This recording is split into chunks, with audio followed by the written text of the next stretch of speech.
जन में योग की क्रांति जगाने वाले और या आयुर्वेद को सर्वोत्तम शिखर पर पहुंचाने वाले परम श्रद्धेय गुरुवर को मैं पश्चिमी राजस्थान की समस्त योग योद्धाओं की तरफ से हृदय से नमन करती हूँ। सम्मानित मंच और सुदूर प्रदेशों के पश्चिमी राजस्थान से पधारे हुए मेरे सभी भाई बहनों को मैं हृदय से प्रणाम करती हूँ कि आप अपना समय निकालकर समय पे यहाँ पहुँचे, इसके लिए मैं आपको हृदय से नमन करती हूँ। परम पूज्य स्वामी जी से मैं ये कहना चाहूंगी कि पश्चिमी राजस्थान के युवा आपके साथ, आपके सपनों को साकार करने के लिए आपके साथ कदम से कदम मिलाने को तैयार खड़े हैं। बस हम सब पश्चिमी राजस्थान के युवा बहनों और भाइयों को बस आपका एक आदेश का इंतजार है।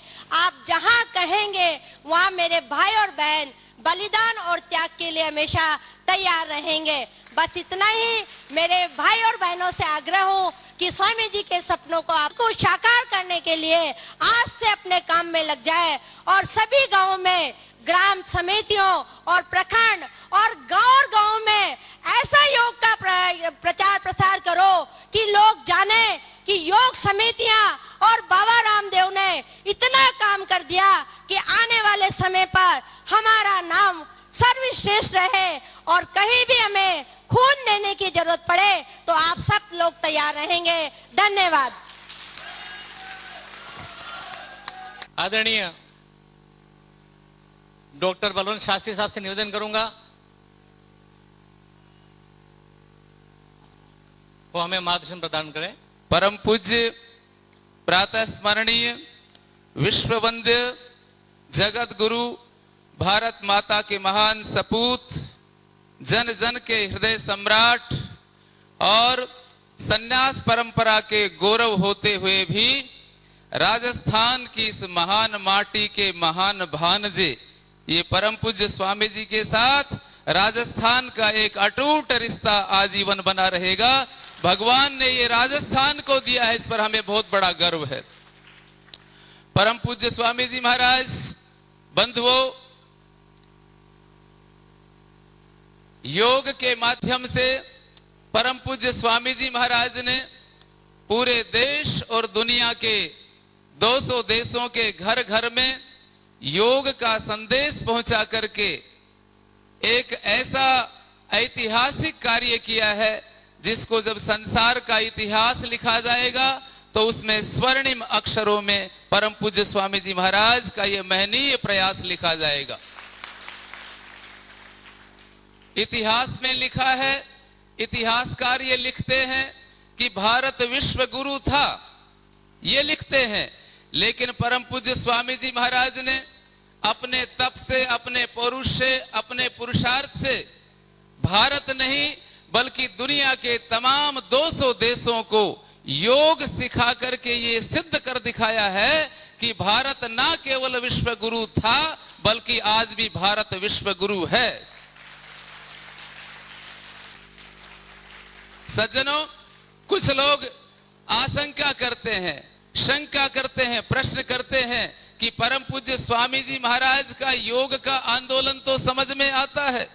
आज योग के आंदोलन के सामने पूरा विश्व नतमस्तक है और दुनिया के तमाम डॉक्टर जो पहले परम पूज्य स्वामी जी महाराज के योग को क्वेश्चन मार्क करते थे, वो आज स्वयं अपने घर में बैठ करके योग करने लगे हैं और अपने पेशेंट को जहां दवाई लिखते हैं वहां अंत में ये भी कहते हैं कि आप परम पूज्य स्वामी जी का योग करेंगे तो जल्दी ठीक हो जाएंगे। ये हम सब के लिए बहुत बड़ी उपलब्धि है। लेकिन कुछ भाई कहते हैं कि स्वामी जी का योग समझ में आ रहा है, लेकिन ये भारत स्वाभिमान क्या है, ये हमारे गले नहीं उतर रहा है, ये हमारी समझ में नहीं आ रहा है। भारत स्वाभिमान के माध्यम से स्वामी जी महाराज क्या करना चाहते हैं? नवयुवक साथियों, मैं एक सेंटेंस में कह देना चाहता हूं स्वामी जी महाराज के अभियान को कि तन और मन को पवित्र करने के लिए, तन और मन को पवित्र करने के लिए ये योग का अनुष्ठान है और वतन को पवित्र करने के लिए भारत स्वाभिमान है। 1% लोग ऐसे हैं जिनके पास में अथाह संपत्ति हो गई है, उनको अपनी संपत्ति का पता तक नहीं है, हिसाब किताब नहीं है कि हमारे पास कितनी संपत्ति है। ऐसे ये आर्थिक गैर बराबरी, जमीन और आसमान का अंतर आ गया है आर्थिक गैर बराबरी में। इसलिए परम पूज्य स्वामी जी महाराज भारत स्वाभिमान के माध्यम से ये शंखनाद कर रहे हैं, ये ऐलान कर रहे हैं, ये नारा दे रहे हैं, उद्घोष दे रहे हैं, अरे एक तन पर सोने के तार खींचे, एक तन पर सोने के तार खींचे, एक तन पर सूत का तार नहीं, एक तन पर सोने के तार खींचे, एक तन पर सूत का तार नहीं, इसलिए बगावत करता हूं, ये अन्याय मुझे स्वीकार नहीं। यह है भारत स्वाभिमान का लक्ष्य। अरे चोरों के हैं महल खड़े, जो चोर हैं जिन्होंने काला धन विदेशों में वो असंख्य मात्रा में ले जाकर के जमा कर दिया है, देश का धन चुरा चुरा करके, चोरों के हैं महल खड़े। स्वामी जी महाराज का ऐलान है, अरे चोरों के हैं महल खड़े और साहूकारों का घर बार नहीं। चोरों के हैं महल खड़े, साहूकारों का घर बार नहीं, इसलिए बगावत करता हूं, ये अन्याय मुझे स्वीकार नहीं। कहने को बहुत बातें हैं। परम पूज्य स्वामी जी महाराज आज अपना दिव्य संदेश अपने युवाओं के लिए देने के लिए आए हैं और परम पूज्य स्वामी जी का संदेश पाकर के ये पश्चिमी राजस्थान की तरुणाई एकदम से जाग उठेगी। आप और स्वामी जी महाराज के बीच में ज्यादा न रहता हुआ मैं जोरदार आपकी तालियों के साथ में स्वामी जी महाराज को आमंत्रित कर रहा हूं। परम पूज्य स्वामी जी महाराज। सभी सीधे बैठेंगे, आंखें बंद, मेरुदंड सीधा। हर रोज उठ करके कम से कम 5 मिनट ध्यान करना चाहिए और दिन में भी जब भी वक्त मिले थोड़ी थोड़ी देर का ध्यान करते रहना चाहिए, जिससे कि हम अपनी आत्मा से जुड़े रहें, आत्मा में उठ रही उस परमात्मा की आवाज़ को, पुकार को, प्रेरणा को सुनते रहें और सत्य के, धर्म के, न्याय के, योग के पथ पर, कल्याण के पथ पर आगे बढ़ते रहें। ध्यान योग की सहज प्रक्रिया है। संकल्प से देह को शिथिल छोड़ देना, चेहरे पर कोई तनाव नहीं, सहज शिथिल चेहरा। जीवन के सारे भाव हमारे चेहरे पर आ जाते हैं। हम सुखी हैं या दुखी, खुश हैं या नाखुश, नाराज, हम चिंतित हैं या निश्चिंत, जो कुछ होता है वो चेहरे पर आ जाता है। और वो भीतर का भाव जब नकारात्मक होता है तो तनाव पैदा करता है। हम सदा ही पूर्ण हैं, जो इस ब्रह्मांड में सब हमारे पिंड में है, और उस भगवान का सहज अनुग्रह में प्रतिफल मिल रहा है। फिर दुख किस बात का, फिर तृष्णा किस बात की। चेहरे पर, मुखमंडल पर, हृदय मंडल, उदर मंडल में, पूरे देह में कोई तनाव नहीं, श्वासों के साथ सहज हो जाते हैं।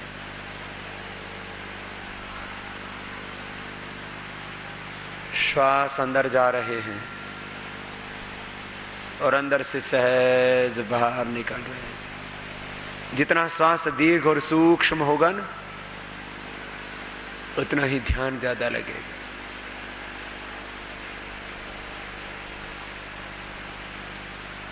भीतर की रूहानी दुनिया में, आत्मालोक में प्रवेश करने का माध्यम है ये प्राण।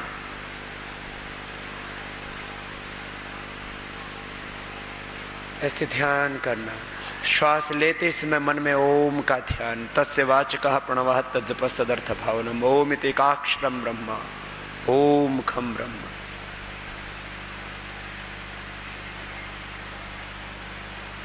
श्वास भरा तब सहस्रार से लेकर मूलाधार तक प्राण शक्ति का मेरे भीतर प्रवेश हो रहा है, ऐसा विचार, ऐसा भाव। और श्वास जब बाहर छोड़ा तब मूलाधार से सहस्रार तक जो भी अशुद्धि है, अशुभ वृत्तियां भीतर कि दोष हैं, क्लेश हैं, वो सब क्षीण हो रहे हैं, ऐसा भाव, विचार, संकल्प। वो परमात्मा हमारे आत्मा में, हमारे हृदय में ऐसे ही है जैसे दूध में घी है, ईख में मिठास है, फूलों में सुवास है। ऐसे हमारे हृदय में, शरीर के कण कण में और इस सृष्टि के कण कण में उस परमात्मा का वास है। उसी से ओतप्रोत है ये पिंड ब्रह्म। बस उसके साथ एकाकार हो जाना, यही है ध्यान। दोनों हाथों को ऊपर उठा लेना। अब निष्कर्ष के रूप में, निचोड़ के रूप में कुछ बातें कहना चाहूंगा। आज राजस्थान की शक्ति और भक्ति की धरातल पर मैं हूं। एक तरफ महाराणा प्रताप जैसी वीरों की वीरता, शौर्य, पराक्रम और स्वाभिमान हमारे हृदयों में हिलोरे लेता है, तो वीरों की शक्ति के साथ मीरा की भक्ति वह हमें अपने उस पराचेतना से जोड़ देती है। और जब जब देश में कोई बड़ा परिवर्तन हुआ है, तब राजस्थान के रणबांकुरों ने एक बहुत बड़ी भूमिका निभाई है और अभी भी एक बहुत बड़ी भूमिका भारत स्वाभिमान और युवा भारत के कार्यकर्ता भाई बहनों को निभानी।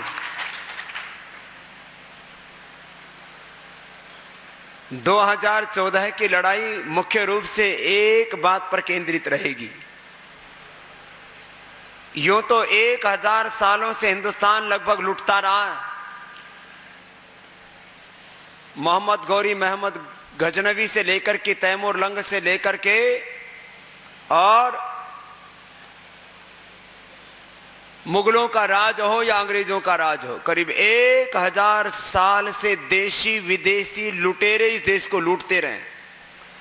1000 सालों में जितना हिंदुस्तान नहीं लूटा, उससे ज्यादा इन 67 वर्षों में हिंदुस्तान को लूट लिया है। इस बात को नोट कर लेना और सबको बताना, सब तक इस बात को पहुंचाना, घर घर तक। और जिस दिन 2014 में पोलिंग बूथ्स के ऊपर लोग वोट डालने के लिए आए, तो उनको भी बताना, भाई तुम लुटेरे लोगों के साथ में हो, रावण और कंसों के साथ में हो, या रामकृष्ण का खून तुम्हारे भीतर है, तुम सच के साथ हो, देश के साथ।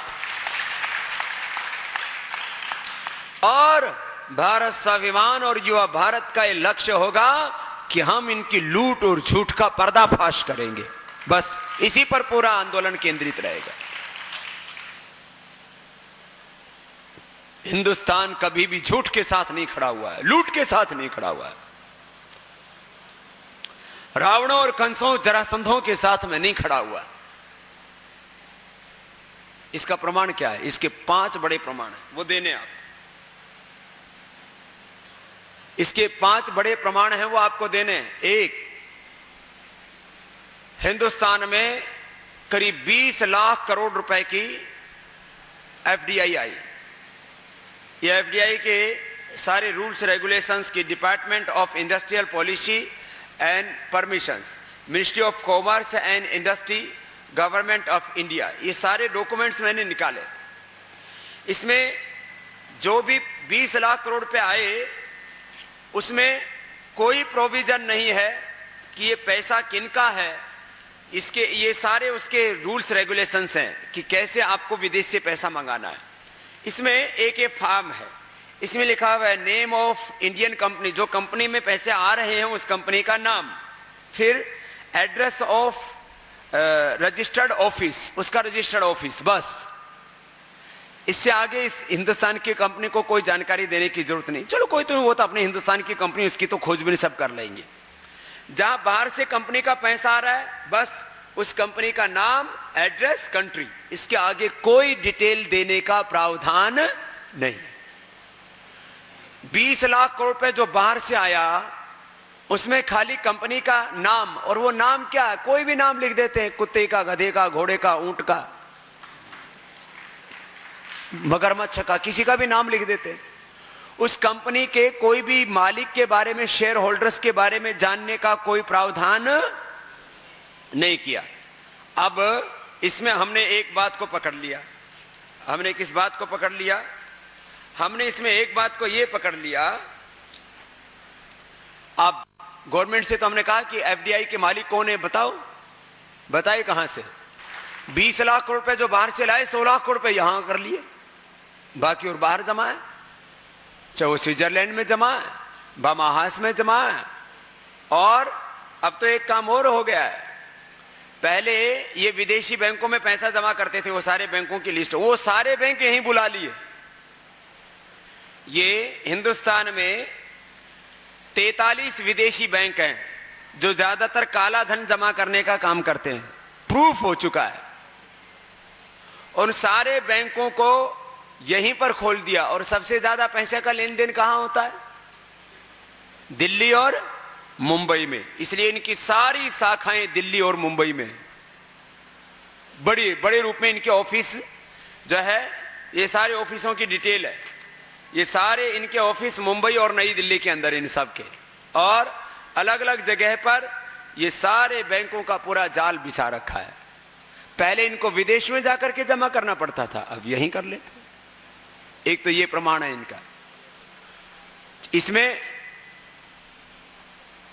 इटली से लेकर के, स्विट्जरलैंड से लेकर के, यूएई से लेकर के, हांगकांग से लेकर के, सारे जितने भी ये, चाहे वो अमेरिका का डेलावेयर हो या यूनाइटेड स्टेट्स का केमन आइलैंड हो, सबके बैंक से ही बुलवा लिए। ये पूरे प्रूफ हैं, कोई ऐसी बात नहीं।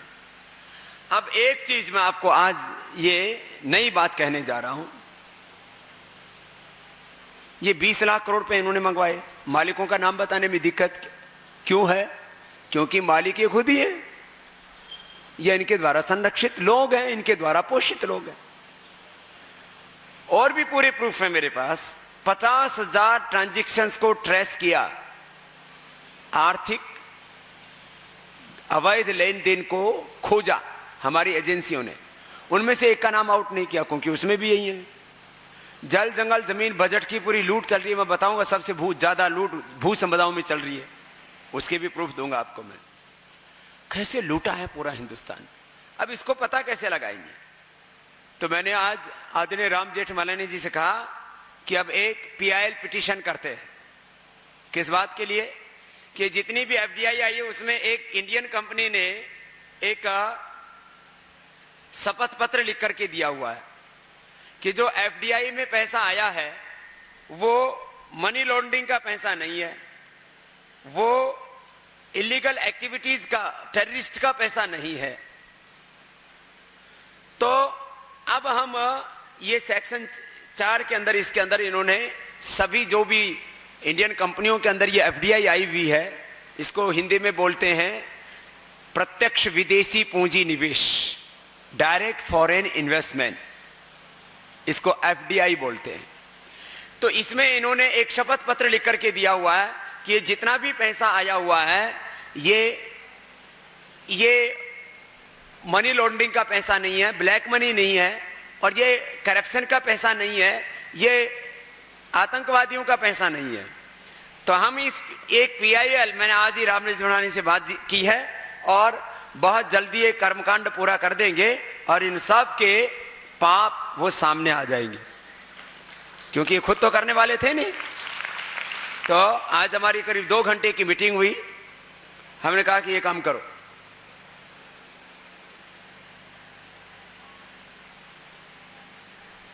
इंडियन कंपनी लिख करके दे रही है कि हमने जो पैसा लिया है बाहर से, करीब 20 लाख करोड़, 16 लाख करोड़ रुपए हो गया है, बोले ये जो है ये करप्शन का मनी नहीं है, ये ब्लैक मनी नहीं है, ये इलीगल एक्टिविटीज का मनी नहीं है, ये जो है आतंकवादियों का पैसा नहीं है, दाऊद का पैसा नहीं है, ये ओसामा बिन लादेन का पैसा नहीं है, ये हिजबुल का पैसा नहीं है। तो भाई किसका है? तुम इसको प्रूफ करो। जिस भारतीय कंपनी ने वो पैसा मंगाया है उस कंपनी को सोर्स क्या है वो बताना पड़ेगा, और उस दिन ये सारे के सारे पापी बेनकाब हो जाएंगे। एक प्रोविजन इन्होंने किया तो था यही दिखाने के लिए कि हम जो पैसा मंगा रहे हैं वो गलत नहीं है, लेकिन इसी में फंसेंगे। कानून में तो छोटी सी बात होती है। अब मैं अगली बात आपसे कहना चाहता हूं, ये मैंने प्रमाण दिया है कि एफडीआई में जितना भी पैसा आया हुआ है इन्हीं का पैसा है, और उसमें पूरा का पूरा छिपाया हुआ है, कोई एक का भी नाम पता नहीं लगने देते। छोटी सी इनसे भूल ये हो गई अच्छे के लिए कि उन्होंने एक एफिडेविट पर सिग्नेचर करवा लिए कि ये पैसा इलीगल करप्शन का पैसा नहीं है, ब्लैक मनी नहीं है। तो भाई तुम साबित करो इसको कि ब्लैक मनी नहीं है। हम कह रहे हैं सारा का सारा ब्लैक मनी है। पहले तो मैं कहता था एफडीआई का 80% ब्लैक मनी है, लेकिन आज मैं कहता हूं कि ये, मैं तो कहूंगा कि तुम साबित करो। पहले तो हम कहते थे 80%, ये मैं नहीं, ये तो सारे इकोनॉमिस्ट कहते हैं। अब मैं कहता हूं ये 100% ब्लैक मनी है। तुम साबित करो कि ये ब्लैक मनी नहीं है, इसका सोर्स बताओ। जब सोर्स बताने की बात आएगी तब ये सारे पापियों के पाप के राज खुल जाएंगे, इनका पाप का पर्दा हट जाएगा, ये बेनकाब होंगे, ये एक्सपोज होंगे। ये एक बात। इतना लूटा है, करीब 1 लाख केस आते हैं इलीगल माइनिंग के। अभी नवंबर 2010 में एमपी शाह कमीशन बना इलीगल माइनिंग का पता लगाने के लिए। ये छोटी छोटी बातें सबको पता होनी चाहिए। कमीशन का क्या नाम है? MP Shah commission. ये किसके लिए बना? इलीगल माइनिंग को पता करने के लिए। हमारे पास में इतनी तकनीकी है, बाहर से पैसा आता है तो बैंकों के थ्रू आता है ना, उसके मूल में क्यों नहीं जा सकते? खोजो उसको। माइनिंग हो रही है तो सैटेलाइट से फोटो लिए जाते हैं, आदमी का पता लग जाता है। ओसामा बिन लादेन को सैटेलाइट से ढूंढा था। इतनी तकनीक है कि सद्दाम हुसैन कहां छिपा हुआ है, किस मकान के किस कमरे में कितनी गहराई पर कहां पर है, वो सारा तकनीकी से पता लग जाता है। हमारे यहां पर हिंदुस्तान पूरा लुट गया, पूरा देश बर्बाद हो गया, पता ही नहीं लगने देते। 1 लाख केस होते हैं हर साल इलीगल माइनिंग के। एक्सपोर्ट का बिल कुछ और है, रॉयल्टी का बिल कुछ और है, और माइनिंग कितनी की गई वो कुछ और है। अब 3 चीजों में अंतर। ये एमपी शाह कमीशन की रिपोर्ट का सारांश बता रहा हूं। भाई यदि माइनिंग जितनी हुई उतना ही एक्सपोर्ट होता तो एक्सपोर्ट का बिल में और माइनिंग के बिल में अंतर नहीं होना चाहिए ना। माइनिंग अलग मात्रा, माइनिंग का बिल अलग मात्रा का, एक्सपोर्ट का जो बिल है वो अलग है, उसमें क्वांटिटी, और रॉयल्टी दे रहे हैं अलग क्वांटिटी की। ये तीनों में घोटाला क्यों है? ये पूरा मैंने इसके ऊपर रिसर्च किया। माइनिंग की क्वांटिटी कुछ रॉयल्टी की क्वांटिटी कुछ और एक्सपोर्ट की क्वांटिटी कुछ और, उसमें अंतर है लाखों टन का। तो एमपी शाह कमीशन ने तो कह दिया ये माइनिंग टोटली बंद कर दो, क्योंकि उसमें पूरा हिंदुस्तान तबाह हो रहा है, लाखों अरबों करोड़ रुपए लूट रहे हैं। लेकिन ये सारे लुटेरे ऐसे इन्होंने चक्रव्यूह बना रखा है, corrupt corporates, corrupt bureaucrats, corrupt politicians और करप्ट पूरे के पूरे अंतरराष्ट्रीय ताकतें, ऐसे झगड़ा हुआ है पूरा। मैं कह रहा था आपसे। और सजा क्या है इलीगल माइनिंग की? 2 साल की कैद अधिकतम, वो भी अपराध साबित हो जाए तो, है ना।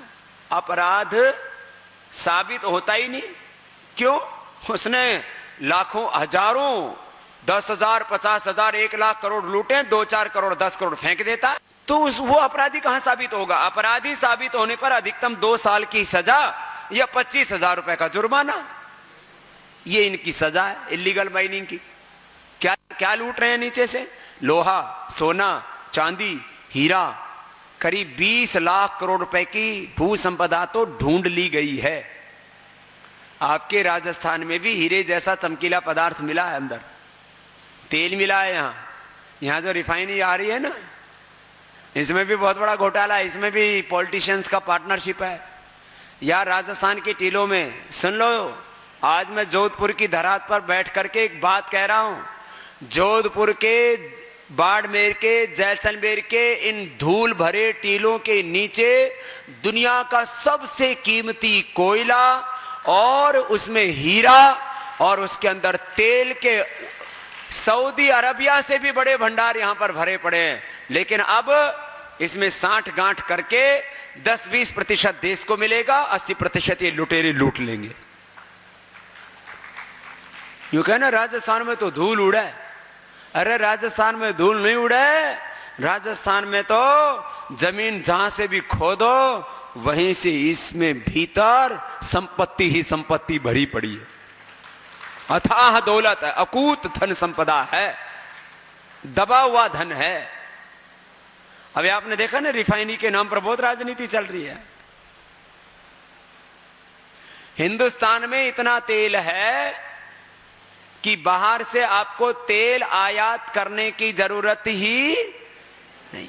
इतनी गैस है कि बाहर से आपको गैस खरीदने की जरूरत ही। आज हम अपना सारा पैसा तेल में बहा रहे हैं। 3 लाख करोड़ का, 5 लाख करोड़ का तेल खरीद लिया, गैस खरीद ली। अरे भाई, अपने देश के अंदर सब कुछ है, लेकिन इन बेईमानों ने पूरे हिंदुस्तान की दौलत को लूट लिया। तो 5 प्रमाण दे रहा हूं आपको। एक, एफडीआई में जितना भी पैसा आया है इस पापी पार्टी का है, इस लुटेरे खानदान का है। दूसरा, पहले विदेशों में इनको पैसा जमा करने के लिए बाहर जाना पड़ता था, अब सारे उन विदेशी बैंकों को, स्विट्जरलैंड के बैंकों को जहां पर ये काला धन जमा होता था, उनको हिंदुस्तान में लाइसेंस दे दिया, अब यहीं जमा हो रहा हो सारा पैसा। तीसरा, जर्मनी से जो लिस्ट आई और अलग अलग स्रोतों से जो पता लगा, वो सारी लिस्ट के भी जर्मनी ने 782 लोगों की लिस्ट भेजी थी। राम जेठमलानी जी ने केस किया, सुप्रीम कोर्ट ने कहा कि इस नाम सार्वजनिक करो और इनकी संपत्ति जब्त करो। एक भी नाम सार्वजनिक नहीं किया और एक भी की संपत्ति जब्त नहीं की, क्योंकि सारी संपत्ति नहीं बेईमानों की। 782 नाम HSBC बैंक के खाते सहित जर्मनी ने सौंपे। उसके अलावा 7,700 case of black money finance ministry ने एक्सेप्ट किया कोर्ट के अंदर कि हमारे पास में हैं। ये तीसरी बात कह रहा हूं। ये 7,700 केस तो ब्लैक मनी के खुद फाइनेंस मिनिस्ट्री ने एक्सेप्ट किया कोर्ट में। इसके अलावा करीब 50,000 इलीगल मनी ट्रांजैक्शन, उसको बोलते हैं अवैध आर्थिक लेन देन हिंदी के अंदर, वो गवर्नमेंट के पास में पता है, लेकिन उसमें से कोई रिकवरी नहीं करते क्योंकि खुद के ही हैं सारे के सारे।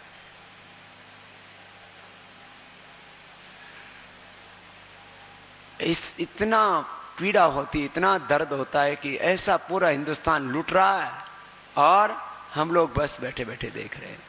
और ये एफडीआई वाला तो मैंने बताया। अंतिम बात, 5वीं बात, जल, जंगल, जमीन, भू संपदा और बजट। कितनी चीज हो गई? 5वीं बात में 5 चीजें। जल, नेचुरल रिसोर्सेज में सबसे बड़ा रिसोर्स क्या है जो देखने में छोटा सा लगता है लेकिन पूरी दुनिया में आगे पानी के युद्ध होने वाला है। राजस्थान वाले लोग तो इसको अच्छे से जानते हैं। वाटर वार होने वाला है। पूरे देश की जल संपदा को नीलाम कर दिया इन्होंने।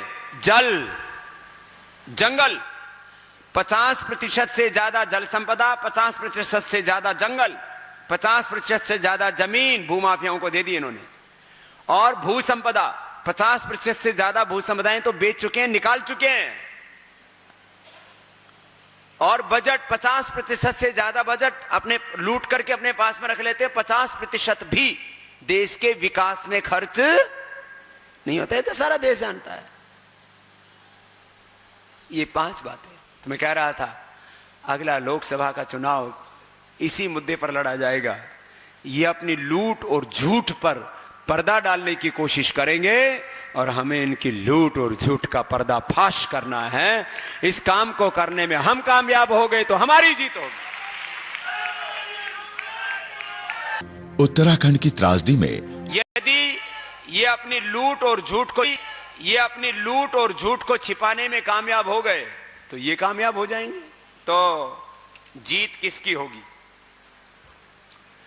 जीत तो सच की होगी, लेकिन उस सच को आपको लोगों के सामने तक पहुंचाना है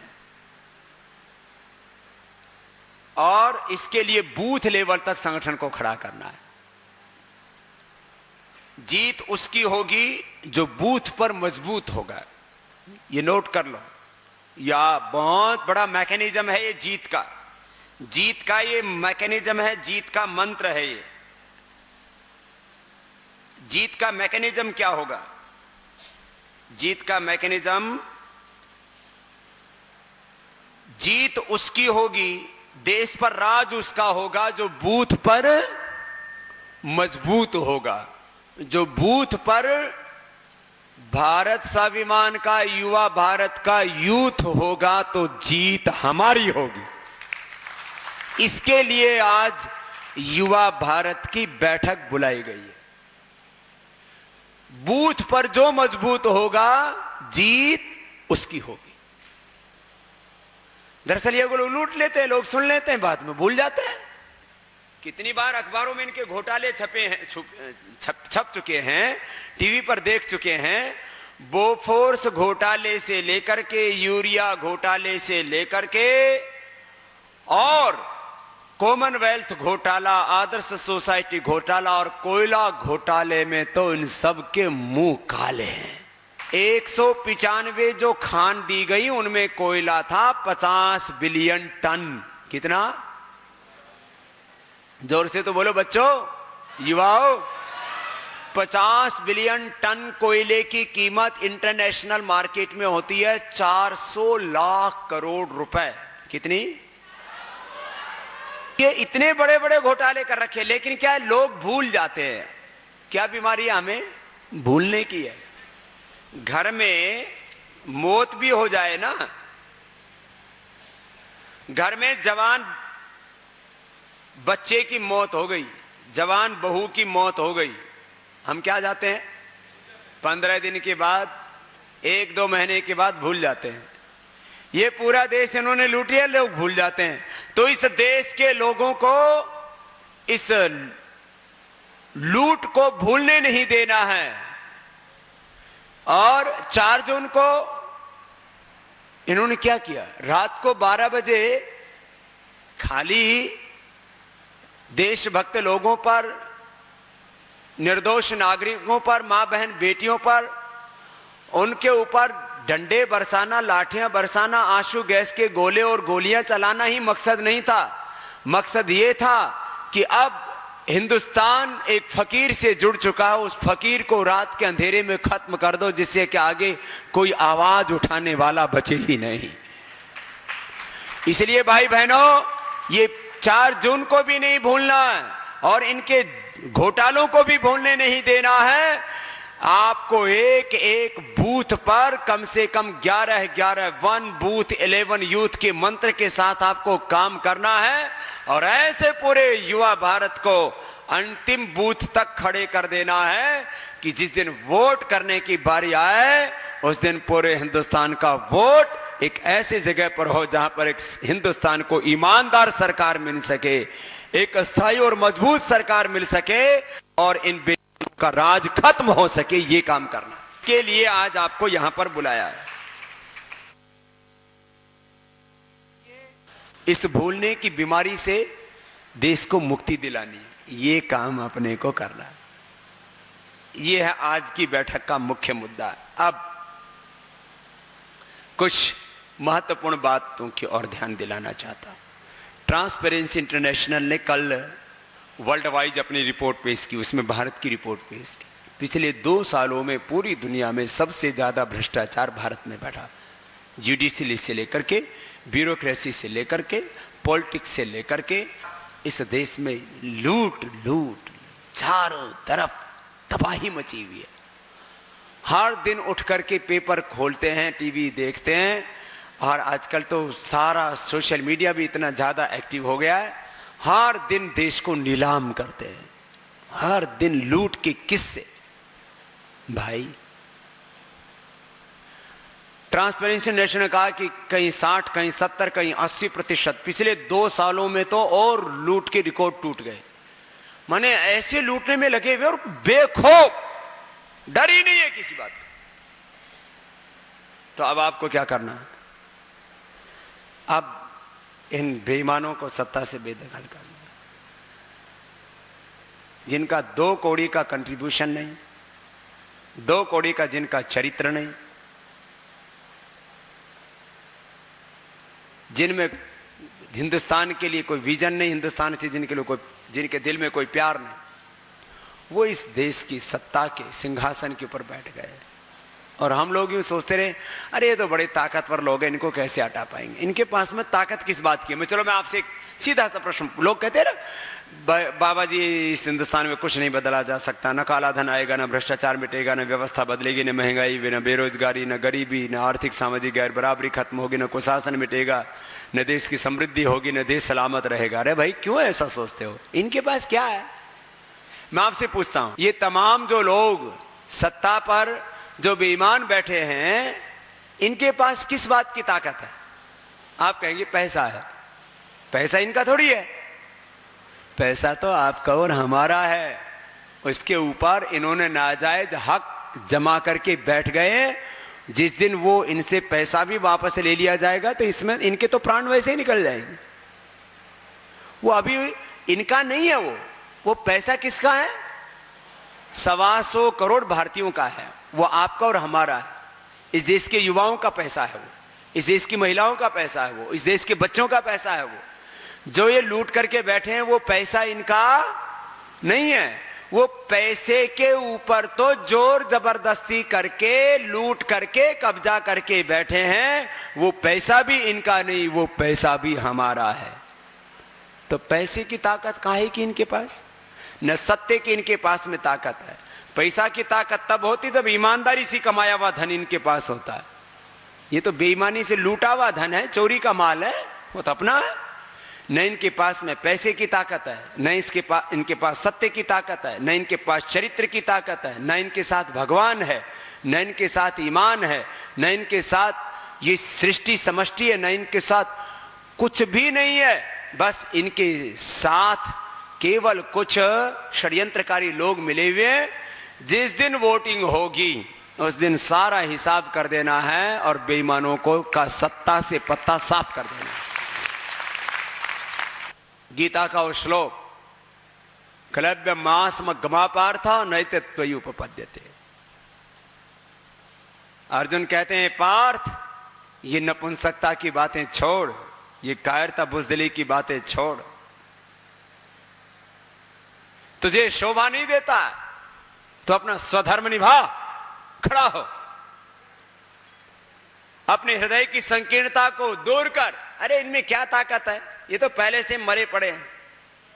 कालोस में लोक अक्षय प्रवृद्ध लोकान समार तुम यहां प्रवृत्त ऋते पित्वाम न भविष्यन्ति सर्वे ये वस्थिता प्रत्यनीकेषु योद्धा तस्मात् त्वम उत्तिष्ठ यशो लभस्व जीत्वा शत्रुन् भुंक्ष राज्यम समृद्धम मया एवेते निहिता पूर्वमेव निमित्त मात्रम भव सभ्य साचिन। कि ये तो मैंने मार दिए, तू तो निमित्त मात्र हो जा।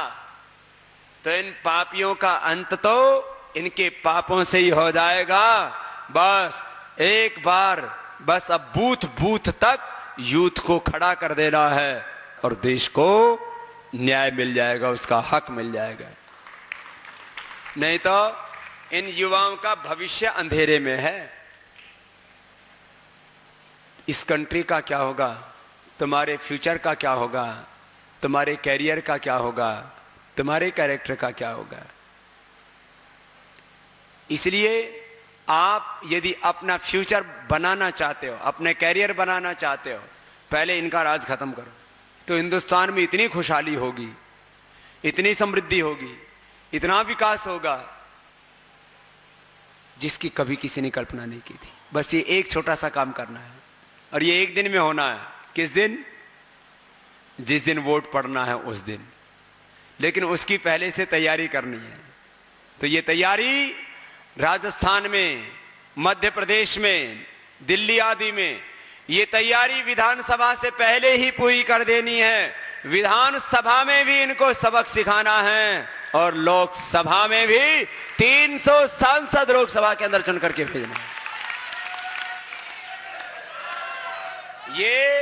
ये सब समस्याओं का समाधान है। 300 सांसद वहां चुन करके जाए और एक हिम्मत वाला प्रधानमंत्री जो हमारे मुद्दों से सहमत हो। मोदी का समर्थन इसलिए नहीं किया कि उसके साथ में हमारे कोई खानदानी रिश्ते हैं। मोदी का समर्थन इसलिए नहीं किया कि वह उसके साथ में कोई हमारी पार्टनरशिप है। मोदी का समर्थन हमने इसलिए नहीं किया कि कोई बहुत बड़े राजघराने में पैदा हुआ है, उसके बाप ट्रेन में चाय बेचा करते थे और नरेंद्र मोदी कप धोया करता था। कोई राजघराने का नहीं है, ये एक साधारण परिवार में पैदा हुआ। हमने बात की उनसे, एक दो बार नहीं, सैकड़ों बार बात की है, कई कई बार लंबी मीटिंग की। मैंने कहा यदि काला धन, भ्रष्टाचार, व्यवस्था परिवर्तन, महंगाई, बेरोजगारी, गरीबी, आर्थिक सामाजिक गैर बराबरी, कुशासन और इस देश में तमाम तरह के जो बड़े प्रश्न हैं, इनका समाधान करने के लिए तुम तैयार हो तो हम तुम्हारा साथ देने के लिए तैयार है, और यदि तुम तैयार नहीं हो तो फिर तुम्हारे और हमारे रास्ते अलग अलग हैं। उसने कहा बाबा जी, मैं अपने अंतिम श्वास तक आपके इन मुद्दों को पूरा करने के लिए, काला धन देश को दिलाने के लिए, भ्रष्टाचार मुक्त भारत बनाने के लिए और इस देश के अंतिम व्यक्ति को न्याय दिलाने के लिए, क्योंकि मैंने उस गरीबी को, मैंने उस गैर बराबरी को, मैंने उस अभाव को, मैंने इस हिंदुस्तान के अंतिम व्यक्ति की पीड़ा को मैंने देखा है, जिया है और मैं उसको दूर करना चाहता हूं। तो एक तो बूथ लेवल तक सबको काम करना है, सब युवक युवतियों को काम करना है, और मेरे सामने से लेकर के और ऊपर तक जो युवक बैठे हुए हैं, मैं उनसे अभी अगला आह्वान ये कर रहा हूं कि जिनको सामान्य सुख सुविधाओं के लिए जिंदगी को नहीं जीना है, मैं आपसे पूछता हूं, मैं सुख सुविधाओं के लिए, भोग विलास के लिए जीवन जीता तो क्या आपके बीच में यहां बैठा होता? मैं भी शादी कर लिया होता और चुन्ना मुन्ना खिलाता और योगी सन्यासी होकर के भी हिमालय की गुफाओं में समाधि लगाता तो अच्छा होता, या आज सेवा कर रहा हूं तो अच्छा हूं? अच्छा, तो ये सेवा का काम मुझे ही करना चाहिए या आपको भी? अच्छा, मैं तो सन्यासी अच्छा और तुम गिरी हुई हस्ती अच्छे, तो ये लड़ने भिड़ने वाले काम में कितने हाथ मेरा साथ देंगे? ये तो सबके सब हाथ साथ हैं। बोले भारत माता की, युवा भारत की, अखंड भारत की, तो सब हाथ मेरे साथ हैं। अच्छा बताओ, मैं सुखी हूं या दुखी? बोले बाबा बहुत सुखी हो आप तो। मैं सही रास्ते पर हूं या गलत रास्ते पर? मैं ठीक काम कर रहा हूं या गलत काम? सही काम कर रहा हूं, सही रास्ते पर हूं और खुश हूं। मेरे पास किसी चीज की कमी है? जब मेरे पास किसी चीज की कमी नहीं है, और आप भी यही चाहते हो ना आपके पास किसी चीज की कमी ना हो, और मैं खुश हूं, आप भी यही चाहते हो ना कि आप भी खुश रहें, और आप भी यही चाहते हो कि आप बड़ा काम करें, अच्छा काम करें, और मैं भी बड़ा काम कर रहा हूं या छोटा, और अच्छा काम कर रहा हूं या बुरा, तो आप भी चाहते हो आप भी बड़ा काम करें, अच्छा काम करें, खुश रहें, और आपके पास में जिंदगी में किसी चीज की कमी। और भाई यूं तो पैदा होने में आज भी 700 करोड़ लोग दुनिया में हैं, हमसे पहले न जाने कितने पैदा हो गए और कितने पैदा हो जाएंगे। 50,000 लोग तो सांप काटने से मर जाते हैं हर साल, 1 लाख लोग रोड एक्सीडेंट में मर जाते हैं, और करोड़ों तो बैठे बैठे ऐसे ही सांस बंद हो जाते हैं, पटाखे फूट जाते हैं। राम नाम सत है, मुर्दा बड़ा मस्त। लोग उठाते हैं और शमशान में फूक आते हैं, 13 दिन के बाद में फिर वही रंगरैलियां मनाने लग जाते हैं। इसलिए भाई, जातस्य ही ध्रुव मृत्यु ध्रुवम जन्मृतस्य च तस्मात् अपरिहार्यार्थ न तुम सोचितुम अर्हसि हतो वा प्राप्स्यसि स्वर्गम जित्वा वा भोक्ष्यसे महिम परिवर्तिनी संसारे मृतः को वा न जायते सजातो ये न जाते न याति ही राष्ट्रम समुन्नति। सुनो, आपसे मैं जो बात कहना चाह रहा हूं वो ये कि जब आप मुझे देखते हो कि मैं खुश हूं, मेरे पास किसी चीज की कमी नहीं है, और मैं बड़ा काम कर रहा हूं और अच्छा काम कर रहा हूं, तो इस काम में मुझे अकेला ही छोड़ोगे या मेरे साथ कुछ हरिद्वार चलोगे? तो कितने ऐसे हैं जिनकी शादी नहीं हुई है और आगे से हम मेरे ही तरह से जीना चाहते हैं? खड़े हो जाओ, खड़े हो जाओ, बैठो मत, खड़े हो जाओ। हाँ, ऐसे ही जवान चाहिए मुझे।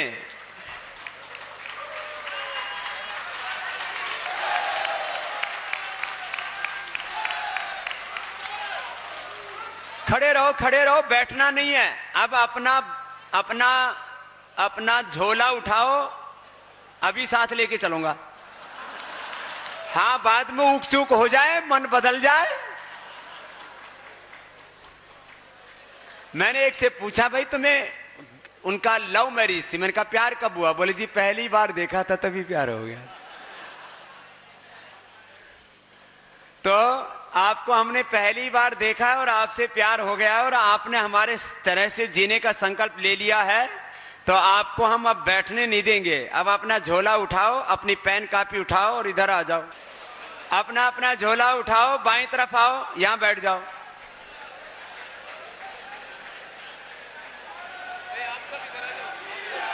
आप लोग इधर आ जाओ। तुम जाने वाले हो?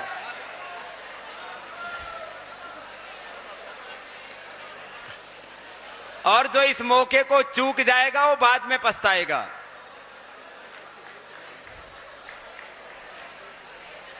उठो जवान देश की वसुंधरा पुकारती, उठो जवान देश की वसुंधरा पुकारती, देश है पुकारता पुकारती मां भारती, देश है पुकारता।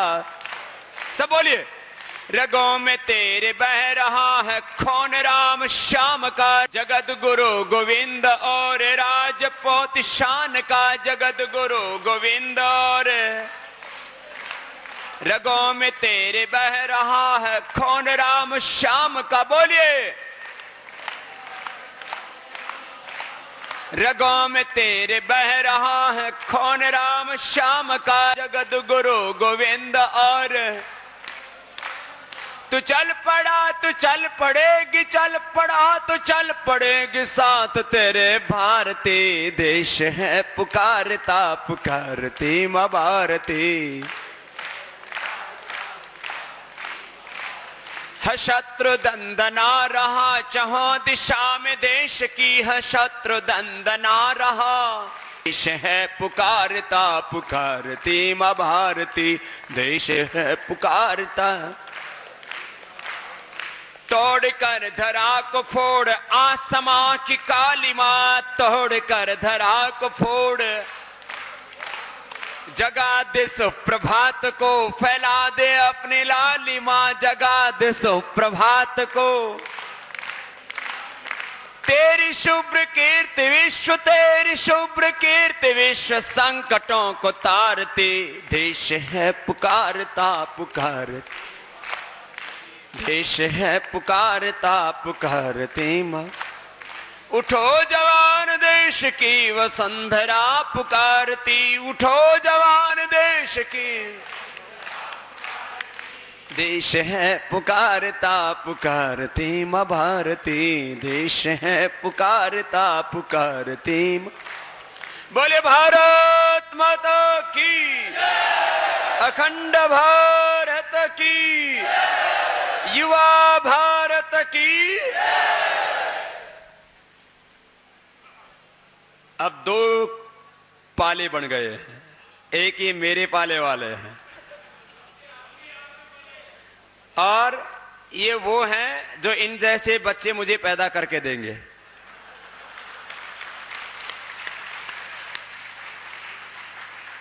और जिनकी शादी नहीं हुई है ना, वो विवेकानंद और दयानंद पैदा करने के चक्कर में मत रहना, खुद ही बन जाना।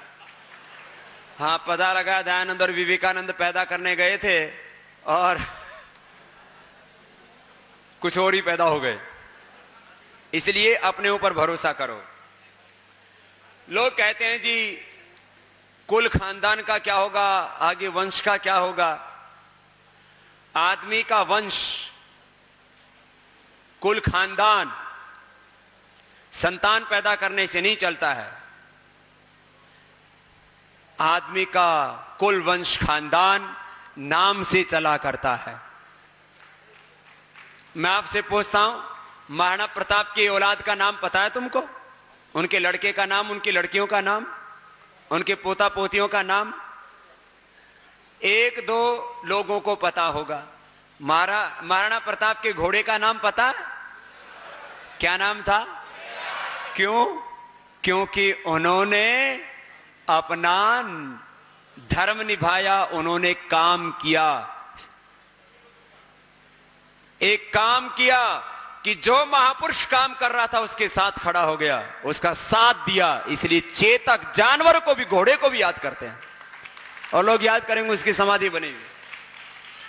अरे जब काम करने वाले, सच का साथ देने वाले घोड़े का भी नाम लोग याद करते हैं, तुम्हें तो भगवान ने इंसान बनाया है, युगों युगों तक तुम्हें जमाना याद करे, ऐसा काम करके जाओ।